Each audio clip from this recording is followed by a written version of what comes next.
Good morning प्यारे बच्चों, कैसे हो आप सब। I am Arif Sheikh, your English teacher.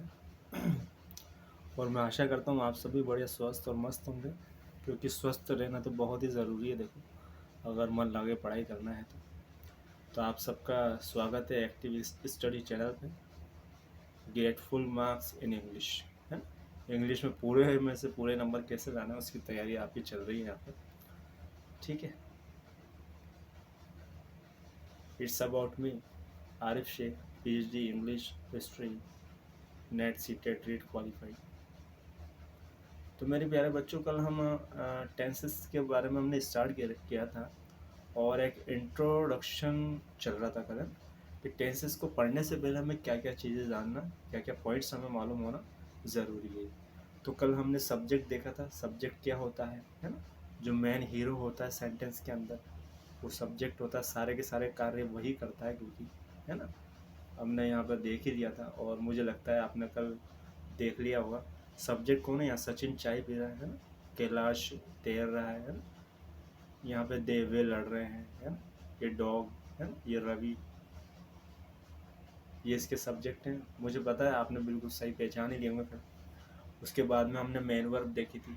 Subject जो कार्य करता है, उस कार्य शब्द को क्या बोलते हैं? मेन वर्ब बोलते हैं। प्लेइंग, राइटिंग, फटाफट रिवीजन कर लेते कल जो हमने पढ़ा था। गोइंग, वर्किंग, डांसिंग, है ना। ड्रिंकिंग, स्विमिंग, क्वेरलिंग, है ना। बार्किंग, ड्राइविंग, ठीक है। ये सब हमारी मेन वर्ब हो गई। हेल्पिंग वर्ब जिनका मध्यम टेंस में करेंगे, सी डिटेल से उनको पढ़ेंगे, वही तो पढ़ना है हमारी। ऑब्जेक्ट, है ना, जो सब्जेक्ट और मेन वर्ब मिलके अर्थ को पूरा नहीं करते, कोई और शब्द उसके अर्थ को पूरा करते हैं, तो उसको क्या बोलते हैं? ऑब्जेक्ट बोलते हैं। कल हमने देख ही लिया था हमारा cricket, a letter, a plan, a story, pizza, और ये tea, a cap, me, car, है ना। इस तरह से सब। चलो, अब आगे हम चलते हैं। देखो मेरे प्यारे बच्चों, जब हम टेंस के बारे में पढ़ते हैं तो टेंस में क्या होता है, मेन जो वर्ब है उसकी अलग अलग फॉर्म्स का यूज़ किया जाता है ना। तो उसके बारे में हम यहाँ पर देख लेते हैं फटाफट। देखो, मेन वर्ब है ना, मुख्य क्रिया का रूप, है ना। अब आपको मालूम होना चाहिए मुख्य क्रिया जो मेन वर्ब होती है, हमने देख लिया मेन वर्ब क्या होती है। जो सब्जेक्ट हमारा जो भी कार्य करता है, उस कार्य शब्द को मेन वर्ब बोलते हैं। अब टेंस में क्या होता है, मेन वर्ब के अलग अलग रूप यूज़ किए जाते हैं, प्रयोग किए जाते हैं। तो टेंस को सीखने से पहले थोड़ी सी जानकारी उसकी भी होना ज़रूरी है ना। तो यहाँ पर वही देखो, टेंस में हम मेन वर्ब के निम्न रूपों का प्रयोग करते हैं। साहब किन किन रूपों का प्रयोग करते हैं? एक तो हमारी मेन वर्ब की जो प्रेजेंट है ना, प्रेजेंट बेस आधार फॉर्म होती है, जिसको बच्चे बोलते हैं फर्स्ट फॉर्म, ठीक है। कौन सी फॉर्म होती है वो? प्रेजेंट फॉर्म होती है, बेस फॉर्म होती है, जिसको आपको बताया जाता है फर्स्ट फॉर्म। फर्स्ट फॉर्म के नाम से आप उसको जानते हो। यहाँ मैंने हिंदी अर्थ दे रखा है फॉर्म्स का। वही एक दूसरी होती है हमारी सेकंड फॉर्म, जिसको आप लोग बोलते हैं। वो कौन सी फॉर्म होती है? पास्ट फॉर्म होती है, ठीक है। उसके अलावा एक इसको आप थर्ड फॉर्म बोलते हो। ये क्या होती है बेटा? ये क्या होता है बेटा? ये होता है पास्ट पार्टिसिपल बोलते हैं वैसे तो इसको, लेकिन आप इसको लिए थर्ड फॉर्म का इस्तेमाल करते हैं। और एक हमारा वर्ब के अंदर हम आईएनजी भी जोड़ते हैं ना, आईएनजी फॉर्म। इसको क्या बोला जाता है? प्रेजेंट पार्टिसिपल, ठीक है। तो जिसको आप थर्ड फॉर्म बोलते हैं उसका असली नाम तो क्या है? Past participle. और जिसमें हम आईएनजी जोड़ते हैं उसका असली नाम क्या है? Present participle. और ये हमारी जो फर्स्ट फॉर्म जो आप बोलते हो ये बेस फॉर्म होती है, और जिसको आप सेकंड फॉर्म बोलते हो क्या होती है? पास्ट फॉर्म होती है। तो कुल मिला के हम टेंस में जो है वर्ब की कितनी फॉर्म्स का यूज़ करते हैं? एक तो हम किसका यूज़ करते हैं? फर्स्ट फॉर्म का यूज़ करते हैं, प्रेजेंट फॉर्म का। एक आप जिसको सेकंड फॉर्म बोलते हो पास्ट फॉर्म का यूज़ करते हैं। एक हमारे पास्ट पार्टिसिपल थर्ड फॉर्म का यूज़ करते हैं। और एक हमारे प्रेजेंट पार्टिसिपल आईएनजी फॉर्म का हम यूज़ करते हैं। अब जैसे कि यहाँ पर देख लो आप, सबसे पहले मैंने लिखा बिकम, है ना। बिकम यानी क्या होता है? बनना या होना, है ना। ये क्या है? ये तो फर्स्ट फॉर्म है ना, बेस फॉर्म है। अब इसकी सेकंड फॉर्म क्या होगी? बिकेम, देखो यहाँ पे ओ था ना बीच में, वो क्या हो गया, ए हो गया। और थर्ड फॉर्म क्या होगी इसकी, पास्ट पार्टिसिपल, बिल्कुल सेम है ना, बिकम बिकम एक जैसा है। और इनका कोई रूल नहीं बेटा है, फर्स्ट फॉर्म से सेकंड फॉर्म कैसे बना, सेकंड से थर्ड कैसे बना, ये तो आपको याद करनी ही पड़ेगी। कोई रूल नहीं है इसके लिए, है ना, कि भाई किसी तरह से हमें मालूम पड़ जाए कि एक जैसी तरह से चेंज होती है वही फॉर्म, तो ये आपको याद करनी पड़ेगी, इसका कोई तरीका नहीं है ना। अब एक होती है आईएनजी फॉर्म, वर्ब में आईएनजी जोड़ने के कुछ रूल्स होते हैं, वो जब हम पढ़ेंगे आईएनजी फॉर्म के बारे में भी आगे, तो वो मैं आपको बताऊंगा, है ना। ये देखो जब हमने इसमें आईएनजी जोड़ा ना, तो ई लगा हुआ ना बिकम के पीछे, ई लगा हुआ, ये देखो यहाँ से ई हट गया, केवल आईएनजी जोड़ा हमने, है। तो ये जो कुछ स्पेशल रूल्स है उसके बारे में मैं आपको आगे बताऊंगा। तो हमारे टेंस में जो मेन वर्ब होगी उसकी कितनी फॉर्म यूज़ की जाएगी, चार, फोर्थ फॉर्म, यहाँ पे चार फॉर्म इसकी यूज़ की जाएगी। एक तो आपकी बेस फॉर्म हो जाएगी, एक आपकी सेकंड फॉर्म हो जाएगी, एक आपकी थर्ड फॉर्म हो जाएगी, और एक आपका आईएनजी वाली फॉर्म हो जाएगी। तो यहाँ पर मैंने बहुत मोस्ट इम्पोर्टेंट जो, तो ये तो आपको कंठस्थ होनी चाहिए, याद होनी चाहिए ना। बिकम, बिगिन, बिकम बनना, बिगिन शुरू करना, बी इज एम आर होना, ब्रिंग यानी लाना, बाय यानी खरीदना, केच यानी पकड़ना, है ना। कम यानी आना, डू यानी करना, ड्रिंक यानी पीना, ईट यानी खाना, फॉल यानी गिरना, फील यानी महसूस करना, फाइंड यानी पाना, फ्लाई उड़ना, गेट पाना, गिव देना, गो जाना, ग्रो बढ़ना, हैव रखना या पास में होना, हियर सुनना, कीप रखना, नो जानना, ले लिटाना या रखना, लाई लेटना, लाई झूठ बोलना। देखो एक जैसी है, लाई यानी लेटना, लाई यानी झूठ बोलना, लेकिन इनकी जो पास्ट फॉर्म और पास्ट पार्टिसिपल्स हैं वो थोड़े अलग अलग हैं, तो ये आपको देखने हैं। लर्न सीखना, मैक बनाना, रीड पढ़ना, राइज उगना, रन दौड़ना, से कहना, सी देखना, सेल बेचना, सेंड भेजना, सिंग गाना, सिट बैठना, स्लीप सोना, स्पीक बोलना, स्टैंड खड़ा होना, स्विम तैरना, टेक लेना, टीच पढ़ाना, टेल कहना, थिंक सोचना, अंडरस्टैंड समझना, वेक जागना, वियर पहनना, विन जीतना, राइट लिखना। तो मेरे प्यारे बच्चों, यहाँ पर जो मेन वर्ब की जो मैंने लिस्ट आपको दी है, ये तो आप बिल्कुल कंठस्थ मेमोराइज कर लो, इसको रट लो इसको, तो है ना, क्योंकि ये तो आपको हर जगह जगह पे काम आएगी आपको, बस इसलिए मैंने यहाँ पर लिस्ट आपकी दी है। वैसे तो आपको काफ़ी सारी वर्ब्स याद होना चाहिए, लेकिन ये तो याद कर ही लेना, है ना। चलो आगे हम अगले पॉइंट की तरफ बढ़ते हैं। The form of a sentence, वाक्य का रूप। अब जब हम आगे भी टेंस पढ़ेंगे तो वाक्य के रूप के बारे में बेटा हमें पता होना बहुत ही ज़रूरी है, वरना बच्चे को पता ही नहीं होता, है ना। क्या अफर्मेटिव सेंटेंस क्या है, नेगेटिव क्या है, इंट्रोगेटिव क्या, कंफ्यूज होंगे क्या मतलब है, तो पहले से हमें मालूम होना चाहिए। तो वाक्य सेंटेंस के कितने रूप हो सकते हैं, चार रूप हो सकते हैं, या टेंस के अकॉर्डिंग, अभी टेंस की बात कर रहे हैं बस हम। एक तो सकारात्मक अफर्मेटिव वाक्य, नकारात्मक नेगेटिव वाक्य, प्रश्नवाचक इंट्रोगेटिव वाक्य, नेगेटिव इंट्रोगेटिव नेगेटिव, है ना, प्रश्न और नकारात्मक वाक्य। ये देखो मैं एग्जांपल से आपको यहाँ पर बताऊंगा एक बार। नीचे दी गई सारणी से आप इसे अच्छे से समझ सकते हैं, है ना। सबसे पहले कौन सा बेटा, अफर्मेटिव सेंटेंस, सकारात्मक वाक्य। वह चलो पहले नेगेटिव देख लेते हैं, फिर ज़्यादा समझ में आएगा। नेगेटिव सेंटेंस, है ना।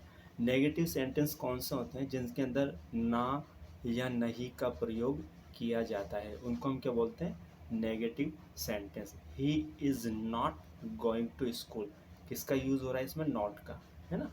He is not reading a book, किसका यूज़ हो रहा है इसमें, नॉट का। तो जिस सेंटेंस में नॉट या नो का यूज़ होगा वो हमारा क्या कहलाएगा बेटा, नेगेटिव सेंटेंस कहलाएगा। क्या कहलाएगा, नेगेटिव सेंटेंस कहलाएगा। नेगेटिव यानी नकारात्मक। और जिस सेंटेंस में, ये देखो ये कौन सा, इंट्रोगेटिव यानी प्रश्नवाचक, हिंदी में ऊपर लिखा हुआ आप देख लेना। Is he going to school, है ना, ये पीछे क्या आ रहा है इसमें, क्वेश्चन मार्क आ रहा है। Is he reading a book, पीछे क्या है इसमें, क्वेश्चन मार्क आ रहा है। तो जिस सेंटेंस के अंदर क्वेश्चन मार्क आएगा वो क्या कहलाएंगे, इंट्रोगेटिव सेंटेंस, प्रश्नवाचक वाक्य।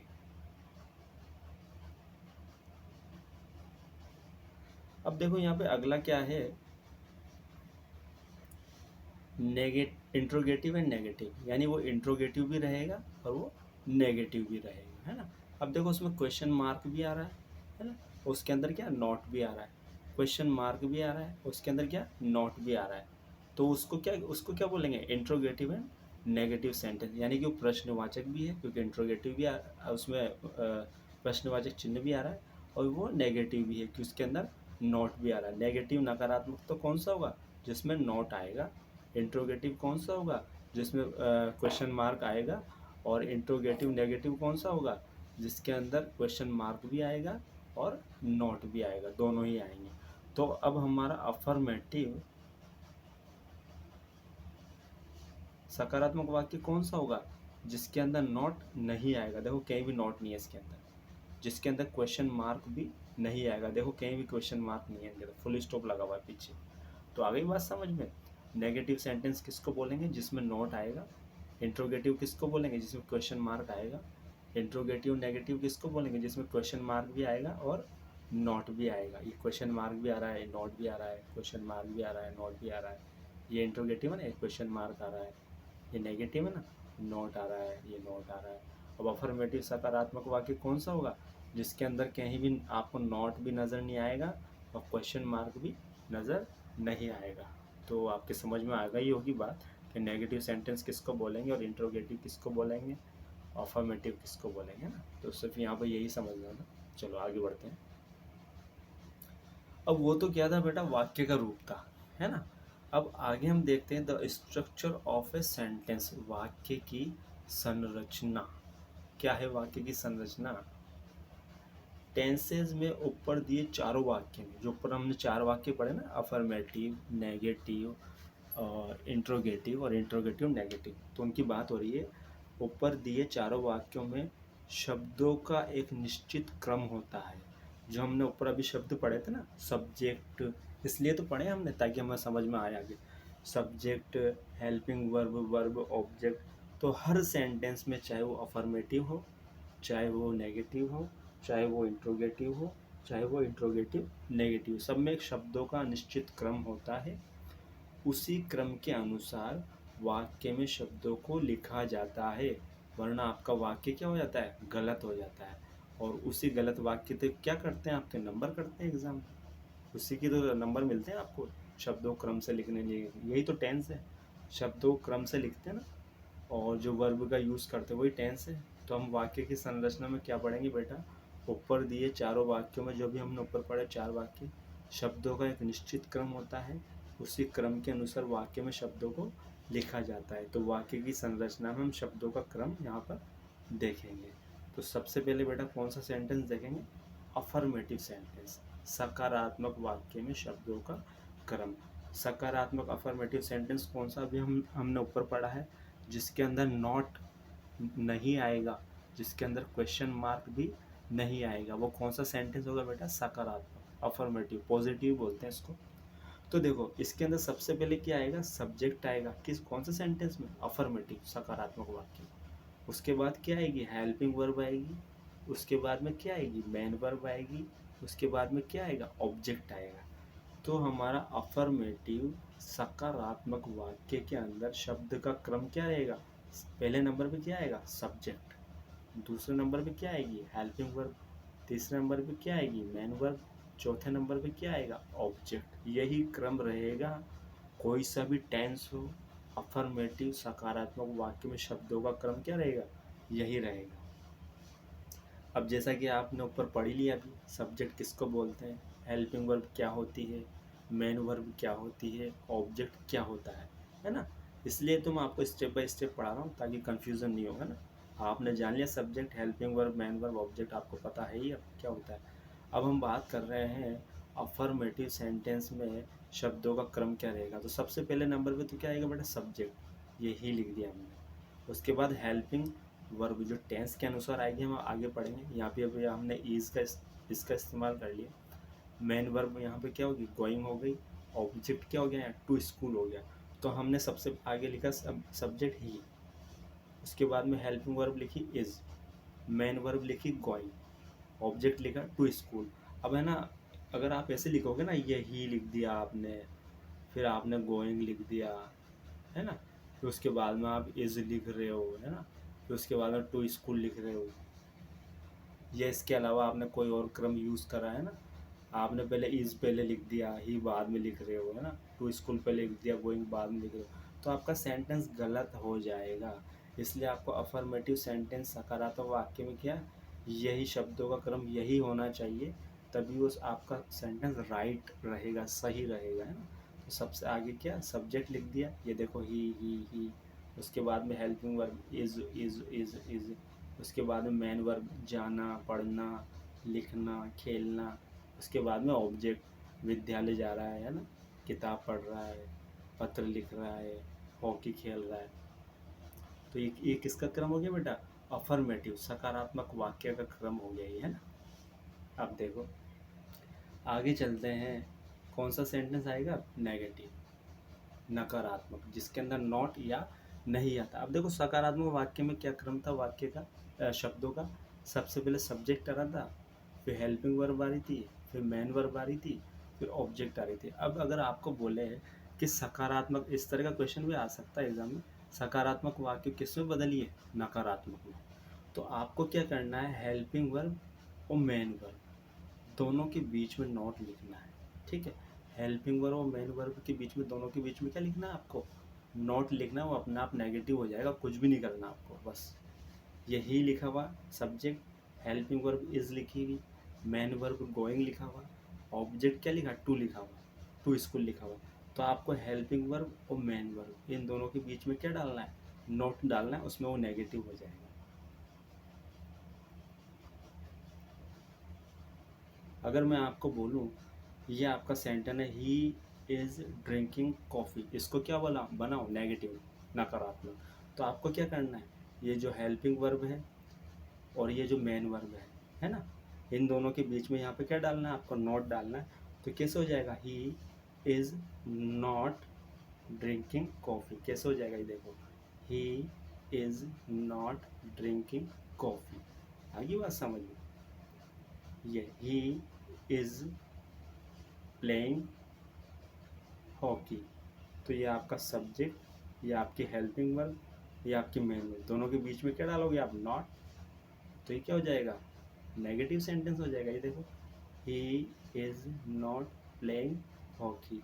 तो यानी आपको क्या करना है, ये आपका अफर्मेटिव सेंटेंस है, तो आपको हेल्पिंग वर्ब और मेन वर्ब के नीचे आप बीच में आप क्या डाल दोगे, नॉट। ये हेल्पिंग वर्ब और मेन वर्ब के बीच क्या डाल दोगे आप, नॉट। तो सारे के सारे सेंटेंस क्या हो जाएंगे, नेगेटिव। ये ही इज़ गोइंग स्कूल, ये बीच में नोट डाल दिया, नेगेटिव बन गया। He is reading a book, बीच में नोट डाल दिया, नेगेटिव बन गया। He is writing a letter, बीच में नोट डाल दिया, नेगेटिव बन गया। ही इज़ प्लेइंग हॉकी, बीच में नोट डाल दिया, नेगेटिव बन गया। ही इज़ ड्रिंकिंग कॉफ़ी, बीच में नोट डाल दिया, नेगेटिव बन गया। अब अगर आपको बोले कि ये नेगेटिव सेंटेंस है, इसको अफर्मेटिव में चेंज करो, तो बेटा ये नेगेटिव सेंटेंस का स्ट्रक्चर क्या है, subject, helping verb, not, main verb, object. ये स्ट्रक्चर का ये जो सूत्र है ना, ये याद कर लेना। सारे के सारे टेंस में यही स्ट्रक्चर काम आने वाला है हमारा, अलग अलग काम नहीं आएंगे। बस ये चार स्ट्रक्चर याद करने हैं आपको, अफर्मेटिव का, नेगेटिव का, आगे इंट्रोगेटिव, नेगेटिव का, देखें चार स्ट्रक्चर याद करने बस आपको। अगर आपको बोले ये नेगेटिव सेंटेंस है ना, इसको अफर्मेटिव में चेंज करो, तो अफर्मेटिव में क्या है, ध्यान दो, ये नॉट नहीं है, बाकी ऐसा का ऐसा है। तो जब आपको बोले इस negative, he is not going to school, तो आपको सिर्फ नॉट हटा देना है, ये अपना आप ये देखो अफर्मेटिव हो जाएगा, he is going to school, यहाँ से नॉट हट गया। तो बात आ गई समझ में। अफर्मेटिव को नेगेटिव बनाने के लिए बोले, तो हेल्पिंग वर्ब और मेन वर्ब के बीच में नॉट डाल दो। जब आपको नेगेटिव को अफर्मेटिव बनाने के लिए बोले, तो हेल्पिंग वर्ब और मेन वर्ब के बीच में से नॉट को हटा दो, ठीक है। चलो आगे बढ़ते हैं।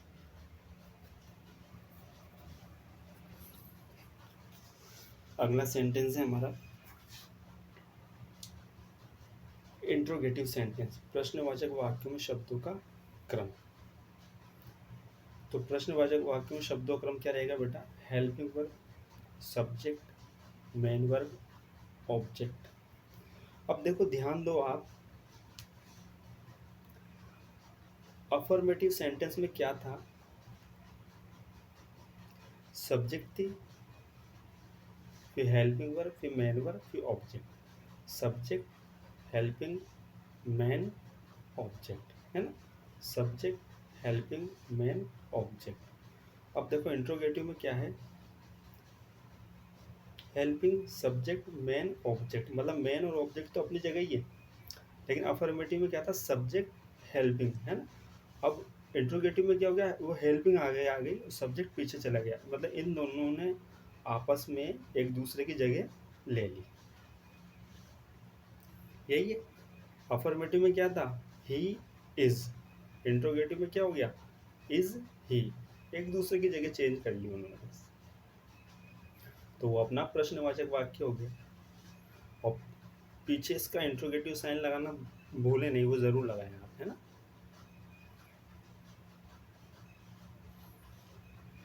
तो बात समझ में आ गई आपके, इंट्रोगेटिव सेंटेंस कैसे बनाना है, सब्जेक्ट को कहाँ लेके जाना है, दूसरे नंबर पे, और हेल्पिंग वर्ब को कहाँ लेके आना है, पहले नंबर पे, बस उसी के अंदर आपका क्या बन जाएगा, इंट्रोगेटिव सेंटेंस बन जाएगा। तो अफर्मेटिव सेंटेंस कैसा था आपका, he is going to school, है ना। तो अब आपने क्या करा वहाँ पे, इसको कहाँ लेके आगे आगे, ही को कहाँ लेके चले गए पीछे। तो अगर आपको अफर्मेटिव सेंटेंस को इंट्रोगेटिव बनाने के लिए बोला जाए, किसको, अफर्मेटिव क्या बोला जाए आपको इंट्रोगेटिव बनाने के लिए, तो आपको क्या करना है, सब्जेक्ट और हेल्पिंग वर्ब की दोनों की जगह चेंज करनी है, उसी के अंदर वो क्या हो जाएगा, ऑटोमेटिक इंट्रोगेटिव हो जाएगा। और अगर मैं आपको बोलूँ इस इंट्रोगेटिव सेंटेंस को आप क्या बनाओ, अफर्मेटिव बनाओ, तो आपको क्या करना है, ही को आगे लेके जाना है, और इसको कहाँ लेके जाना है, पीछे लेके जाना है, और इसे इंट्रोगेटिव साइन को किस में बदलना है, फुल स्टॉप में बदलना है, बस वो ऑटोमेटिक चेंज हो जाएगा। तो इंट्रोगेटिव सेंटेंस में क्या रहेगा बेटा, स्ट्रक्चर, सबसे आगे हेल्पिंग वर्ब आएगी, फिर सब्जेक्ट आएगा, फिर मेन वर्ब आएगी, फिर ऑब्जेक्ट आएगा, है ना। तो ये हमारा क्या था, अफर्मेटिव में he is going to school, तो यहाँ पे क्या हो गया, is he going to school.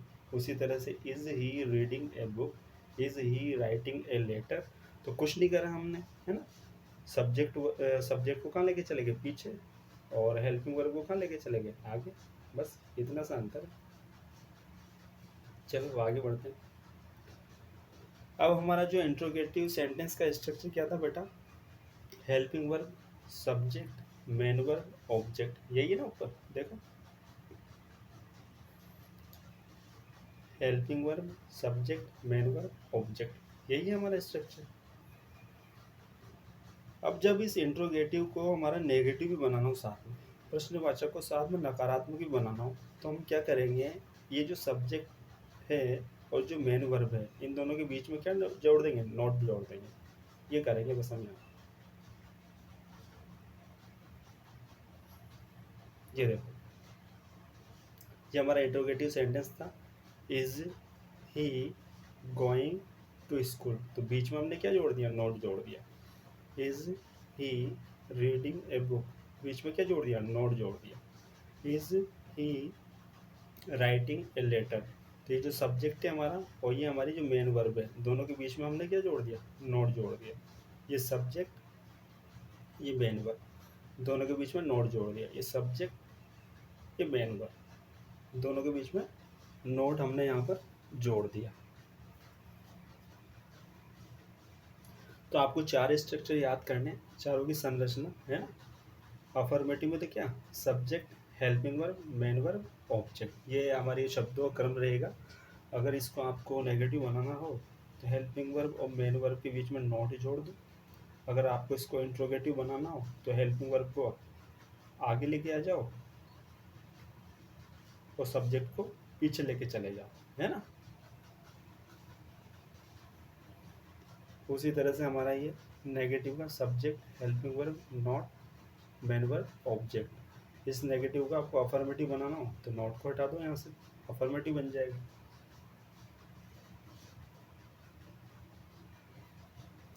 उसी तरह से हमारा ये इंट्रोगेटिव का helping verb, subject, main verb, object और क्वेश्चन मार्क। अगर इंट्रोगेटिव का आपको अफर्मेटिव बनाने के लिए बोले, सब्जेक्ट को इधर लेके जाओ और हेल्पिंग वर्ब को इधर लेके आना। सिंपल एग्जाम्पल दे ही रखें, आप इनको देख ही सकते हैं। इंट्रोगेटिव नेगेटिव में क्या होगा, वो इंट्रोगेटिव वाला स्ट्रक्चर रहेगा, helping verb, subject, main verb, object. Negative भी साथ में, तो ये सब्जेक्ट और मेन वर्ब के बीच में क्या डाल देंगे, नॉट डाल देंगे। सिंपल। तो ये बात होगी बेटा संरचना स्ट्रक्चर की, है ना।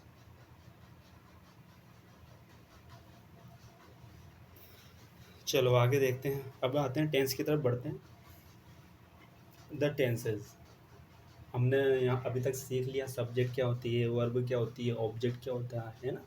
उसके बाद में मेन वर्ब के कितने रूप यूज़ करते हैं टेंस के अंदर। उसके बाद में हमने सेंटेंस देख लिया, अफर्मेटिव होता है, नेगेटिव होता है, इंट्रोगेटिव होता है। उसके बाद में हमने स्ट्रक्चर भी देख लिया, शब्दों का क्रम, अफर्मेटिव में शब्दों का क्रम क्या रहेगा, नेगेटिव में क्या रहेगा, इंट्रोगेटिव में क्या रहेगा। अब आप टेंस सीखने के लिए तैयार हो चुके हो, तो हमारा स्टार्ट करते हैं द टेंसेस, ठीक है ना। टेंस शब्द जो है बेटा लैटिन शब्द टेम्पस से बना है, जिसका अर्थ होता है समय। तो इसका मतलब टेंस का मतलब किससे है, समय से है, ठीक है। किससे है मतलब समय से, क्योंकि लैटिन शब्द टेम्पस से बना है, जिसका अर्थ होता है समय। तो टेंस का मतलब भी यहाँ पे किससे, समय से, है ना। नीचे दिए वाक्यों को पढ़िए। ही गोज टू स्कूल, वह विद्यालय जाता है।